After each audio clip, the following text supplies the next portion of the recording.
നേരത്തിലായിട്ടൊരു മനുഷ്യനെ കാണുന്നില്ലല്ലോ പഠിച്ചോനെ. നേത് ഹിമാറിനെ എനിക്ക് കണി കണ്ടത്. അപ്പൊ വന്താൻ തലവരവ. അതെ. ഇസ്ലാമിക വിമർശകൻ. അതെ. ആളെ കിട്ടിപ്പോയി. മതി തുടങ്ങാം നമുക്ക് ഡിബേറ്റ്. പറഞ്ഞോളൂ. കുറച്ചു കാലമായി നിങ്ങളൊക്കെ അഭിസംബോധന ചെയ്യണമെന്ന് ആഗ്രഹം തുടങ്ങിയിട്ട്. മുംതഹിന വായിച്ചിട്ടുണ്ടോ? മുംതഹിന ഇല്ല, ഞാൻ ഒന്നും വായിച്ചിട്ടില്ല. ഞാൻ പഠിക്കാത്ത ആളല്ല. നിങ്ങൾ മറ്റേ മറ്റേ ഈ ആശുപത്രിയില്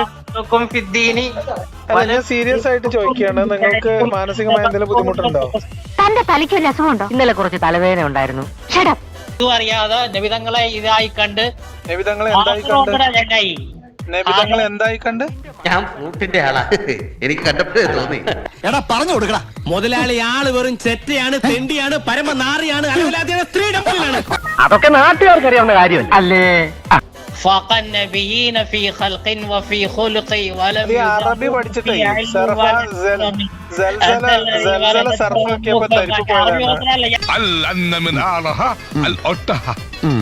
അതായത് ഒട്ടകത്തെ ഉപദ്രവിക്കരുത്.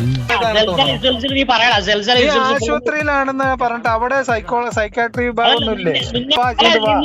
നീ പറഞ്ഞല്ലോ നിനക്ക് സർഫ് അറിയാവും. സർഫാക്കിയപ്പോ തരിപ്പ് പോയതാണ് എനിക്ക്. ഞാനിപ്പോ വന്നത് നീയായിട്ട് സംസാരിക്കാൻ വേണ്ടിയിട്ടാണ്. എന്ത് ഡോക്ടറാന്ന് പറഞ്ഞ എന്തേലും പറയട്ടെ. ഞാൻ എന്തേലോട്ട് അത് നീ അറിയേണ്ട ആവശ്യമില്ല. മിണ്ടാതിരിടാ പട്ടി.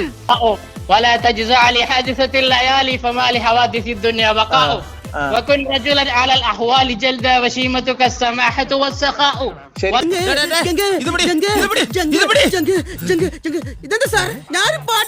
ഞാൻ കരുതി ജന്നിയുടെ തുടക്കം തന്നെ ആയിരിക്കും.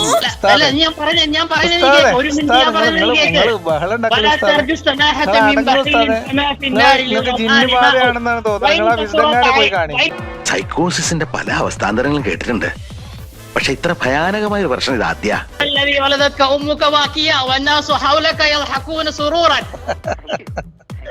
അതിനകത്തൊരു പഴമുണ്ട്, അത് വായിക്കുറിച്ച് കേട്ടോണ്ട്. നിന്റെ ഈ സൂക്കേട് ഞാൻ ഇത് പബ്ലിഷ് ചെയ്യും. നിന്റെ വിത്ത് ഫോട്ടോ ഞാൻ ഇത് പബ്ലിഷ് ചെയ്യും, നമ്പറും കൊടുക്കും. എന്നിട്ട് നിന്റെ അസുഖത്തിന് അങ്ങനെങ്കിലും ഒരു സുഖം ആരെങ്കിലും ഒരു ട്രീറ്റ്മെന്റ് തരുമെന്ന് നോക്കാമോ? അനുഭവജ്ഞാനം കൊണ്ടും പിന്നെ തന്നോടുള്ള വാത്സല്യം കൊണ്ടും പറയാണ് ഇതിന് പരിഹാരം ഇല്ല. അവർക്കൊക്കെ മനസ്സിലാവുന്ന രീതിയിൽ മലയാളത്തില് നിനക്ക് ഞാൻ പറയുന്ന കാര്യങ്ങളെ ഗണ്ണിക്കാനുള്ള ആവതുണ്ടെങ്കിൽ അതിന്റെ ഇടയിൽ വെറുതെ അറബി വയറിളക്കിയിട്ട് കാര്യമില്ല. സൂറത്തുൽ മുംതഹിനയിൽ ആയത്ത് ലാ യൻഹാകുമുല്ലാഹു അനില്ലദീന ലം യുഖാതിലൂകും ഫിദ്ദീനി വലം യുഖ്രിജൂകും മിൻ ദിയാരികും അൻ തബറൂഹും വതുഖ്സിതു ഇലൈഹിം ഇന്നല്ലാഹ യുഹിബ്ബുൽ മുഖ്സിതീൻ. ഇനി ഇതിന്റെ അർത്ഥം കൂടെ പറഞ്ഞു താ. സൂറത്തുൽ മുംതഹിനൊക്കെ കഴിഞ്ഞിട്ടല്ലേ നമുക്ക് തൗബ വരുന്നേ? തൗബയിൽ 5-ാം വചനം പറഞ്ഞു. അപ്പൊ പിന്നെ മനസ്സിലായില്ലേ? നമുക്ക് അതൊക്കെ അതെന്താന്ന് അറിയാൻ വേണ്ടി വേണമെങ്കിൽ നീ അതിന്റെ മലയാളം കൂടി പറഞ്ഞു കൊടുത്തേക്ക്. ഈ പുഷ്പങ്ങളെല്ലാം ഇവിടെ കൃഷി ചെയ്യുന്നതാണെങ്കിൽ നല്ല രസമുണ്ട്. ഞാൻ ചോദിച്ചതിന് മറുപടി കിട്ടിയില്ല. നിങ്ങളോട് അവർ നല്ല രീതിയിൽ നിന്നാൽ അവരോട് നിങ്ങൾ നല്ല രീതിയിൽ നിങ്ങൾ അവരോട് ഒരു മിനിറ്റ്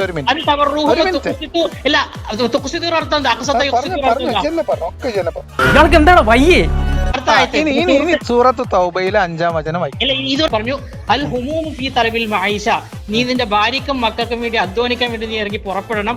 അപ്പൊ നിനക്ക് പല രീതിയിലുള്ള ടെൻഷൻസ് ബുദ്ധിമുട്ടുകൾ നിനക്ക് അനുഭവിക്കേണ്ടി വരും. എന്താ കാര്യം? നബി തങ്ങളെ വിശദീകരിച്ചു തരുന്നു. മുഖ്ബിലതൻ വമുദ്ബിറതൻ, മുൻഭാഗത്തുകൂടെയും പിൻഭാഗത്തുകൂടെയും. എന്നാ പിന്നെ നെറുകം തലയിൽ ഒരു ശൂലവും കയറ്റി എന്റെ നെഞ്ചത്തൊരു തേങ്ങ അടിച്ച് ബായി കുറച്ച് പച്ചരിയും കൂടെ വാരിയിട്. അവന്റെ ഓരോ വഴിപാടുകൾ. ഇനി ഞാൻ പറയുന്നത് കേൾക്കൂ. പേടിയാ? എന്തൊരു ബേജാറ്. ഒരല്പം മട്ടുണ്ടല്ലേ? സൂറത്തുൽ മുംതഹിനയിൽ തുടങ്ങിയ സാധനം നമുക്ക് നേരെ സൂറത്ത് തൗബയിലെ 5-ാം വചനത്തിലേക്ക് നിൽക്കട്ടെ. എവിടുന്നെങ്കിലും ഒരു വാടക കൊലയാളി കിട്ടുമോ മാഷെ? അവനെ തട്ടിക്കളയേ നിവർത്തിയുള്ളൂ. സുഹൃത്തെ, ഇതൊക്കെ നിങ്ങൾ മദ്രസ കുട്ടികളോട് പറഞ്ഞോ? അതൊന്നും കുഴപ്പമില്ലല്ലോ. അതല്ല ഇസ്ലാം എന്താന്ന്, അതൊന്നല്ല ഇസ്ലാം എന്താന്ന് ഞാൻ പറഞ്ഞുതരാം കേട്ടോ. നമുക്കൊരു അബു ഉബൈദത്തുൽ ജറാഹ് മാതാപിതാക്കളോട് കരുണ കാണിക്കണം, ഓരോട് പ്രാർത്ഥിക്കണം എന്നൊക്കെ പഠിപ്പിച്ച മുഹമ്മദ് നബീന്റെ ഏറ്റവും പിന്നെ എന്താ പറയാ സ്നേഹം ഉണ്ടായിരുന്ന സഹാബി ആയിരുന്ന ഇനി രക്ഷയില്ല.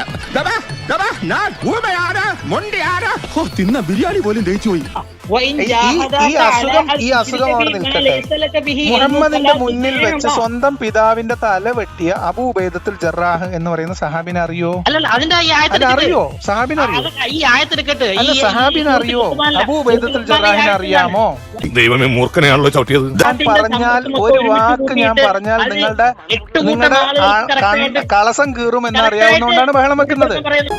വേറെ ഒരു വഴിയില്ല ഗായ്സ്, പെട്ടിരിക്കുകയാണ് നമ്മൾ ശരിക്കും. ഞാൻ ആ പറഞ്ഞതിനെ കുറിച്ച് നിങ്ങൾ പറഞ്ഞല്ലോ. ഇനി ഞാൻ ചില പ്രവൃത്തികളെ കുറിച്ച് പറയാം. ഇതാണ് നിങ്ങളുടെ പ്രശ്നം. ഇവന് വട്ട, ഇവന്റെ ഭാര്യ ഏതോ കിണറ്റിൽ വീട് ചത്തു, അങ്ങനെ വട്ടായതാണ്. ഇതാണ് നിങ്ങളുടെ പ്രശ്നം. അതുകൊണ്ട് നിങ്ങൾ നിങ്ങളുടെ വഴി അന്വേഷിച്ചു പോകാം. ഇതാണ് നിനക്ക് വേണ്ടത്. ഇത് നീ സംസാരിക്കാൻ സമ്മതിക്കാതെ ഞാൻ ഫോൺ കട്ട് ചെയ്യുന്നത് വരെ ഞാൻ ഫോൺ കട്ട് ചെയ്യുന്നത് എന്തൊരിത് ഇങ്ങനെണ്ടൊരിത്, അല്ലെങ്കിൽ തന്നെ ആകെ ഒരു ഇതായിട്ട് ഇരിക്കപ്പെടരുത്. അതിന്റെ വേറൊരു ഇത് വരെ ബഹളം വെച്ച് രക്ഷപ്പെടാനുള്ള നീ ഒരു ഭീരുവാണ്. നീ ഒരു ഭീരുവാണെന്ന് പറഞ്ഞാൽ ഇസ്ലാമിനെ കുറിച്ച് ഒരു വാക്ക്, ഒരു വിമർശനം കേൾക്കാനുള്ള ആർജവമില്ലാത്ത കേവലം ഭീരുവാണ് നീ. അവനെ എന്റെ കയ്യിലേക്ക് കിട്ടിയ പെട്രോൾ ഒഴിച്ച് കത്തിച്ച ചാരോടുത്തിയ പല്ല് കഴിച്ചളയും ഈ കുറുപ്പേ മഹാ തൊട്ടിയ. നിനക്ക് ഇസ്ലാമുമായി ബന്ധപ്പെട്ട് ഈമാനിന്റെ ഉറപ്പുണ്ടെങ്കിൽ ഇനി സംസാരിക്കാൻ നിനക്ക് ഈമാനുണ്ടോ? എന്തെങ്കിലും സതുപദേശത്തോടു കൂടി എത്ര കറക്റ്റാണ്. നിങ്ങൾ സമ്പത്ത് നിങ്ങൾ പണക്കാർക്കിടയിൽ ഒരുമിച്ച് കൂടാൻ പാടില്ല. അത് പണക്കാരെ സമ്പത്ത് ഒരുമിച്ച് കൂട്ടിയിട്ട് അത് ഇത്രയും എട്ടുകൂട്ടം ഒറ്റയ്ക്ക് പറഞ്ഞു. എനിക്ക് വേറെ കുറച്ച് പണിയുണ്ട്. നീ പോയിട്ട് സ്വന്തം പിതാവിനെ മാതാപിതാക്കളോട് കരുണ ചെയ്യണമെന്ന് പറഞ്ഞ് പഠിപ്പിച്ച മുഹമ്മദ് നബിയുടെ മുന്നിൽ വെച്ച് സ്വന്തം പിതാവിന്റെ തലയറുത്ത സഹാബി ഉണ്ട് നിങ്ങൾക്ക്. മുഹമ്മദ് നബി പഠിപ്പിച്ചത് അതാണ്. ഈമാനിനപ്പുറത്ത്, ഇസ്ലാമിനപ്പുറത്തേക്ക് മനുഷ്യരെ തലയറക്കുക. അതാ തുടങ്ങി.